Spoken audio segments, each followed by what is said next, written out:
அதே போல டாஸ்மாக் உங்களுக்கு நல்லா தெரியும்.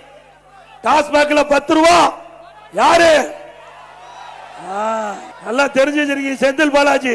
நம்ம ஆளு கடைக்கு போகாதீங்க. திமுக அதிகமா கடைக்கு போகிறாங்க. அவன் மனம் தான் மேல போயிட்டு இருக்குது. ஒரு பாட்டிலுக்கு 10 ரூபா அவர்கள் கூடுதலா அந்த டாஸ்மாக் கடையில வாங்கினாங்க. ஒரு நாளைக்கு 1.5 கோடி பாட்டில் விக்குது டாஸ்மாக் கடையில. அப்படின்னா மேலிடத்துக்கு ஒரு நாளைக்கு கிட்டத்தட்ட 15 கோடி போகுது. மாசத்துக்கு 450 கோடி, வருஷத்துக்கு 5400 கோடி போயிருக்குது. 4 வருஷத்துல 4.5 ஆண்டுல சுமார் 22,000 கோடி டாஸ்மாக்ல இருந்து மட்டும் இந்த 10 ரூபா வசூல் பண்ணி மேலிடத்துக்கு போயிருக்குது. இப்படிப்பட்ட ஊழல் அரசு தொடர வேண்டுமா?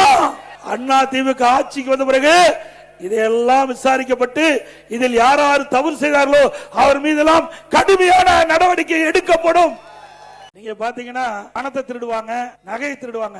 ஆனா திமுக ஆட்சியில கிட்னி திருடுறாங்க. எங்கயாச்சும் உலகத்துல இப்படி நடக்குதுங்களா?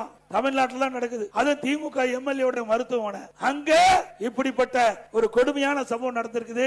இதுவும் முழுமையான விசாரணை இல்ல. அண்ணா திமுக ஆட்சி வந்த பிறகு இதையெல்லாம் விசாரித்து உரிய நடவடிக்கை எடுக்கப்படும்.